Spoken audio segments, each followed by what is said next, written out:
I'm Erica Hollingsworth, and you're listening to the F1 podcast.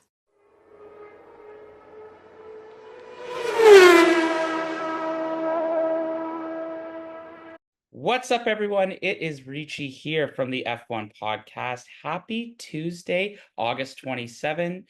Recording this a couple of days after the Dutch Grand Prix, which a different type of orange was on the top of the podium, believe it or not. I'm here with Andrew Cleary. Andrew Cleary, how are you doing, my man? We missed you at Trinity Common. Hope the wedding was fun on Saturday. We had about 25 people there, which was pretty good. And so I appreciate the people from we had a couple of our followers come out. We met some new fans. Yeah, and I had the distinct pleasure of listening to the radio, of listening to the race on the radio on the way home from the wedding. It was in east of Cornwall, so I was pretty much near Ile Notre Dame at that point. So I should have probably just driven an hour east to watch the race at a bar near the track. But no, it was quite an interesting weekend at the Dutch Grand Prix, as you mentioned. Yeah, a different color of orange, a slightly brighter color of orange stepped on top of the podium, and tides are changing maybe in the world of F1. Is this warning bells for Red Bull? I think it is. And I'm going to be very honest with you. It's not normally, yes, there's been multiple race winners this year, but like the way that Lando Norris won this race, mind you, he had a bad start on Sunday's race. And, another thing that they need to work on is his starting. But also, it was a 23-second victory by Lando Norris, 22.8 seconds ahead of Max to win the Dutch Grand Prix. That's the biggest gap between first and second all season. And if I'm Christian Horner and I'm Max Verstappen, like I should be worried about that McLaren because I think their constructors is now in doubt. Yeah, not only is it in doubt, I think it's over.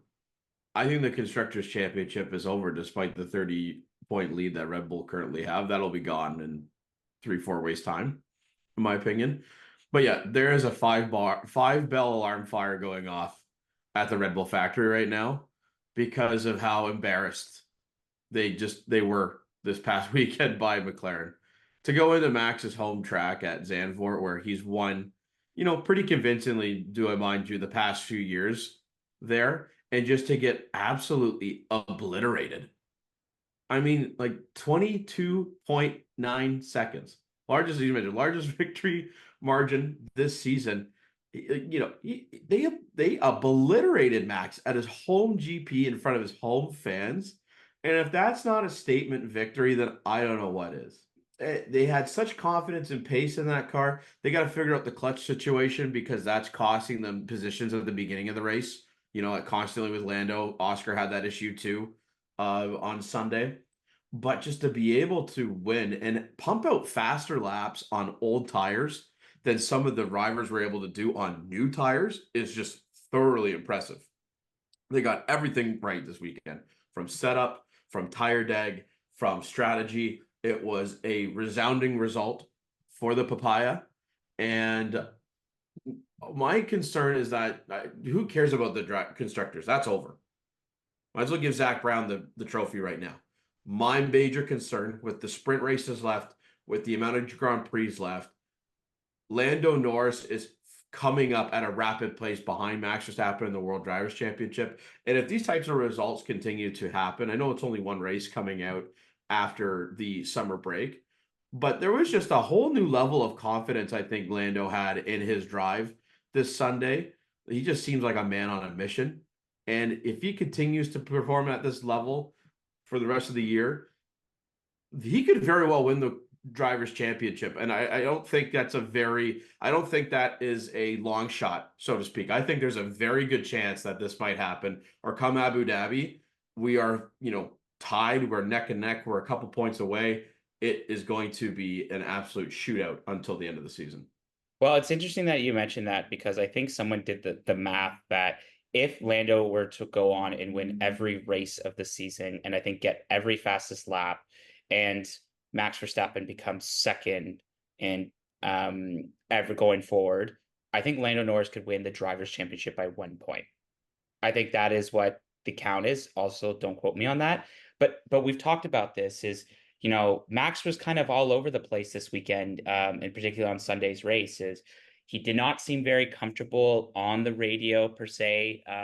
He sounded quite defeated, and just him and Leclerc, I remember in the what is it, the post room, just kind of like, like this what we had to expect? Yeah, it's this. I don't know if you remember this, but when Max Verstappen won his first race of the year at the Bahrain Grand Prix, his radio message was "Simply lovely, huh?" And then Lando Norris said the same exact thing this time around when he beat him at his home track. If I'm Red Bull, I'm just like, okay, we need to figure this out. And mind you, like, we could talk about Sergio Perez. Yes, he got into the points. Yes, P6, he was able to finally get some quality points. However, still not enough to kind of play spoilers, where you have two McLaren drivers fighting one Red Bull driver for the constructors. Yeah, Checo's best performance since Miami in terms of finishing P6, but it's just not good enough right now for Red Bull to be able to compete at the constructors level. And you can see it's clear that Piastri's he's going to be hovering around that P3 to P5 mark consistently. He had a bit of a tough weekend, disappointed to miss out on the podium, but fourth place finish is nothing to go back at, because he's taking key points off of Checo there, who finishes in P6. So I think from a Red Bull's perspective, it was a very bad weekend. Just because even though Checo had I would say a decent weekend, he still needs to be better. But just to, lose by 23 seconds is just a complete, like, look where they started at the beginning of the year, winning races by 20 seconds, and now they're losing races by 20 seconds. They may have not gotten the tire camber correctly set up. They may have not gotten the car overall set up correctly.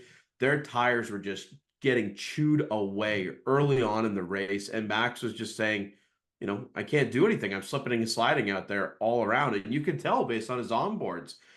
Understeer, oversteer didn't matter. His car tires were not reacting to the way that he was trying to drive the car. And again, that's all a tire issue. Oh, I was going to say it's also deja vu, because if you've not realized this, both Lando Norris's wins had Max Verstappen in second and Charles Leclerc in third. And if we can maybe segue to some of the other teams, but yes, I totally agree with how the interpretation that Red Bull needs to be very worried. McLaren is on a very high. Mind you, I'm curious to how they're going to react. I think I do favorite them too in Monza, especially a track, the Temple of Speed. But let's talk about Ferrari. Well, let's say before we talk about Ferrari, Monza, I favor them. Baku, I favor McLaren. And Max has a traditionally terrible record at Singapore, where So that is a great opportunity for Lando to take a ton of points off of the lead there too. Yeah, because I don't think I think his best finish is like P5 in Singapore, or not He's even not. that. They're not good in Singapore, so that could just again. There's a lot of assumptions. We're assuming that McLaren are mechanically sound all the way to the rest of the season, right? But there is the probability of chance that this happens is much higher than what you would say if we started like at the summer break. So let's talk about some of the other teams this weekend. So Ferrari, not the greatest of qualifying for them. Both Carlos Sainz getting knocked out in Q2, and I believe Leclerc didn't really have a good qualifying per se. But I mean, it feels kind of good to be a Ferrari fan again, because we were in the little dumps once in a while. And I mean, I think we got lucky on some of the strategies, but the car looked pretty good on race day, going from a P6 to a P3, and then I think it was a P11 to a P5. Both the Ferrari drivers drove the car pretty great, and it gives them a momentum going into Monza this weekend at the home of the Tifosi. Yeah, like I don't think they fully understand why they were that quick. They were the second quickest car, pretty much at worst, the third fastest on pace. But great call to undercut Piastri from Leclerc's side to get into that podium finish. He was able to hold off Piastri to get onto the podium there too, which was great. Great to see if you're a Ferrari fan. And I think Monza is going to be a race that they want to be competitive. Why not, right? Mm-hmm. But I think they have a legitimate shot of being competitive against McLaren there this weekend, to the point where I think Red Bull will be the third or fourth fastest car at Monza, and Ferrari and McLaren are going to be duking it out for the win at that point. And it's interesting because I think Leclerc we need a miracle to get a podium. I think he said that in his post qualifying press conference. And yeah, I think this gave them some really good momentum going into their home Grand Prix, which is definitely needed. And good. Maybe this is some momentum to be P2 or in the constructors. That would be ideal. Speaking about other teams, Mercedes didn't really have the greatest of weekends. I don't know what was wrong with them. Toto Wolff was was talking to the media right afterwards. I don't know if it had to deal with some components. They tried to do that, both going on the soft tires late into the race to try to get that gap, but it was just too much. I think it was a weekend for them to forget, and they'll probably look at their sights onto Monza and hope for a better result. Yeah, tough for Lewis to get that three-place grid penalty during qualifying for impeding Checo in Q1 there. Kind of started him back on the back behind the 8 ball. Only managing a P7, P8 finish this weekend. Yeah, they weren't that quick, but yeah, I get probably a race to forget. They had great pace on Friday when they were in the practice, so that was semi-encouraging, right? But they just couldn't translate that into the race. Again, could be a setup issue. I think tire deg was a massive component as to how teams performed this weekend. I know that, traditionally that's the case, but I think tire degradation had a very important role in how the shape of the top 10 finished this weekend, because overall McLaren were able to make their tires sing a fine tune around that track. And it was, just really great to watch. And really eye-opening to watch in terms of, like, if you're a Red Bull fan, like, you got to be thinking, this is going to be a significant problem, because if you have, Mercedes didn't show their fair weekend, tying this all together now. If the Silver Hours can figure out kind of what went wrong this weekend, they could potentially now push, I think, Red Bull in terms of pace.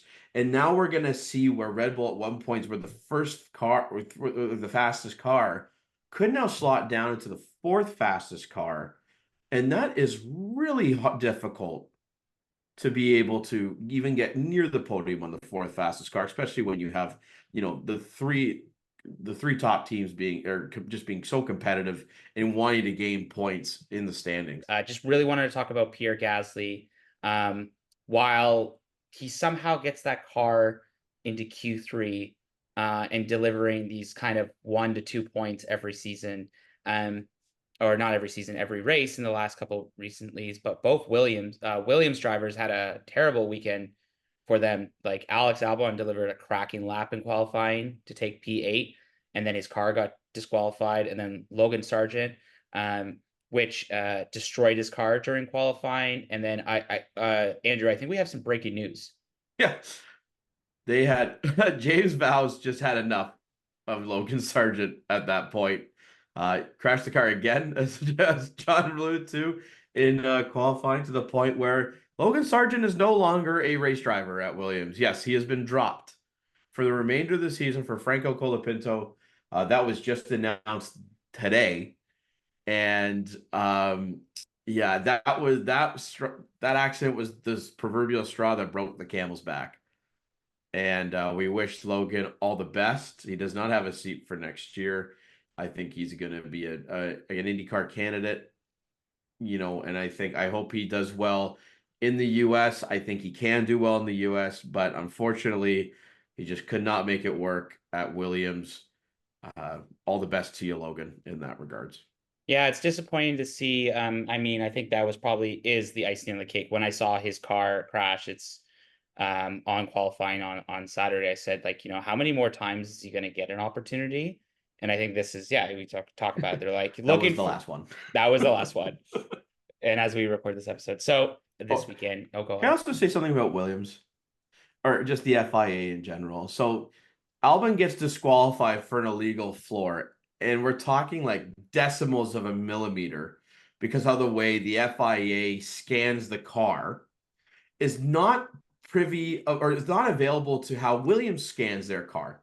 apparently the FIA scans it in a different way in terms of how they practice the scanning or where they present. Anyways, to the point where all they had to do at Williams was take a piece of sandpaper, sand the floor down to get it to the correct specification, which I just think is preposterous.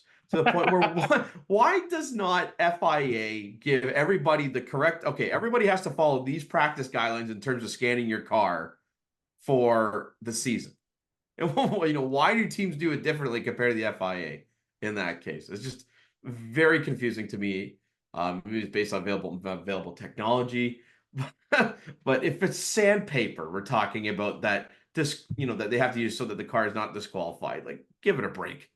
I know. I guess maybe there's been a lot of I wouldn't say untold stories, but like things that I've kind of noticed this season is I get it, it's random checks by the FIA, but then we're kind of seeing these small minor issues that keep coming up, whether if it's a couple of kilos of weight or if this is sandpaper or the list can go on and on. I think this year has been a lot of like, really, we're getting a penalty for that. Well, speaking about penalties, I don't know, do we really consider it a penalty? But Haas couldn't leave the Netherlands to go to Italy this year. I'm sorry, to go to this weekend until a court order or some payment would have to be solved by the Dutch authorities through one of the previous sponsors. I know, Andrew, you first reported on this. You want to talk about it? Yeah, so it was a unique situation for Haas, I would say, at the Dutch Grand Prix. They have a dispute with their former title sponsor, Mazepin's father is Uralkali, where they had a case to say that they were, there was a payment that had to be made to the sponsor for maybe because of, early canceled contract. I'm not too sure on the regards, but it was around the amount of 12 million USD, I think. And if Haas did not pay Uralkali by the weekend, or basically they can't move their stuff. Their assets were going to be seized at Zandvoort until that payment had gone through. And that would have been an interesting time because if they didn't make the payment, basically the assets would just be sitting at Zandvoort until the money would be released. Oh, and from gosh. what I gather, it's very hard to get money into Russia these days. You can't just take out your debit card and send the e-transfer over to Russia. I had to go through, I believe they went through the UAE to pay it because their weekends are Friday, Saturday, not Saturday, Sunday. So the banks were open to do the transfer. I'm not too sure if the payment has been successfully wired to the point where they can move all of their assets over to Monza for this weekend. But again, time will tell in that case. But yeah, just what another story in that Haas-Uralkali saga from years ago, still coming to haunt Haas, and probably Io Komatsu is just shaking his head right now. It's under the old regime, right, of Gunther Steiner, and hopefully this is the last issue that they have to deal with in that regard. So they also went P11 and P18 the weekend, so not the greatest quote unquote weekends for them. And then they had to deal with this dispute the whole time. I am reading now that it's done, and now they're allowed to travel to Italy freely. I don't know if it was the Sky Sports or someone, they were joking that like some of the Haas authorities were waiting outside the bank 5 minutes before it opened in Dutch to send the money over. I don't know. It just that just sucks. And then just some really quickly things. Colapinto, if I'm pronouncing it. Yeah. He will, I don't know if my apologies. He will be the 49th Grand Prix driver for Williams Racing. He will be the first Argentinian driver in F1 for 23 years and the second Argentinian to drive for the British outfit. No, I was saying exciting time for Franco. Maybe that is there are still seats available for next season. So maybe that is his opportunity to showcase why he can compete at the F1 level. I believe in F2 this season, he's doing all right. He did take his first F2 win at Emilia-Romagna during the sprint race this season. So, yeah, I think it was honestly a long time coming for Logan. I didn't anticipate them to make the move now, but I believe, with that crash, James needed to, he just saw his money bleeding dry, and he just needed a way to stop it. So he made, those rash decisions happen when, those types of major accidents occur. So let's segue to Italy. Great thing is now we have back-to-back races. We know the history of Monza. We've seen some amazing victories, whether if it was Charles Leclerc's second win of his Formula One career in the Ferrari in 2019, or whether if it was Daniel Ricciardo in the McLaren, what was that, 2021? And then you had Pierre Gasly with AlphaTauri during the pandemic year in 2020. We've had some notable moments, fans running onto the track when Schumacher was completing his final lap. The Tifosi is going to be full out for them. Also, don't know if you saw this, but Kimi Antonelli will be making his FP1 debut in Monza this weekend. He'll be driving George's W15 in front of his home crowd. So that will be really exciting to see him enjoying the Tifosi, even though he's on the competitor team, but just to see his friends and family in the crowds. Almost wonder if that's going to be an announcement. They're segue into an announcement for his, seat next year at Mercedes. I'm curious if that's going to be the case, but only time will tell in that regards. 3 seats still remain. Sauber / Kick / Audi come up. We have Visa Cash Crap or Visa Cash App, RBF1 team, and we still have Mercedes to figure out. So only time will tell in that regards. But I anticipate that after this FP1 drive from Antonelli, that he will be announced as Mercedes driver next season. I think that could be the announcement of the weekend. I don't know. I know Ferrari usually does a cool type of color scheme. I know they had some more yellow last year. I think they're doing a full black. Did you see the shirts this year? Yeah, they look pretty sexy. All black and yellow. I don't know where the HP logo is going to go though. This is nice black and yellow, like shirt, really beautiful. They're just going to slap on an HP blue and white logo. It's right here, just right in the forehead. Just hey. Before you go out, Carlos, let me just put this right on your head. So yeah, I think that's really we got some quality racing that's going to be happening. I don't know what the weather's looking like in Monza. I haven't looked at it, but I mean it is only Tuesday, so we still got the week ahead. So make sure you continue to follow us on social media. We are not going to be at Trinity Common, but please call ahead if you would like to book your own seat and reservation. I know some people are going, but we're not going to be there. So you'll see us probably in September or later in September or in October. I guess any predictions that you have for the Italian Grand Prix this weekend, Andrew? I think McLaren are going to continue their dominance from Zandvoort, and I think Lando Norris is going to take another victory this weekend. But I think it's going to be a very big battle with Ferrari. I think Ferrari have kind of circled 2 calendars on the race issue that they want to perform well. One was Monaco for Charles, and 2 I think is going to be Monza for the Tifosi, and kind of Sainz's last race at Monza under the Ferrari flagship banner there. But if I was to do a quick prediction early on in terms of, let's say, podiums, I'm going to go Lando Norris 1. I am going to go Charles Leclerc 2. And I'm going to go Max Verstappen P3. And Lando's going to start keep chipping away at that driver's championship, because I think he can do it. Well, I want Ferrari to do well this weekend. I also need to be mindful and not overpredict. So I'm going to go Lando 1, Charles Leclerc 2, and Carlos Sainz P3, and Max Verstappen will be P4. So that is what my prediction is this weekend. Let us know what you think is going to happen at the Italian Grand Prix. As always, myself, Andrew, and Erica appreciate all of you and the support that you've given the F1 podcast over the years, and especially this season, as we've hit our 100 episode last week. Now we're at 101. So tune into next week while we will review the Italian Grand Prix. And thank you so much for listening to this week's episode. Make sure to follow us on Linktree on all of our social media channels, and we will see you after the Italian Grand Prix. Ciao for now.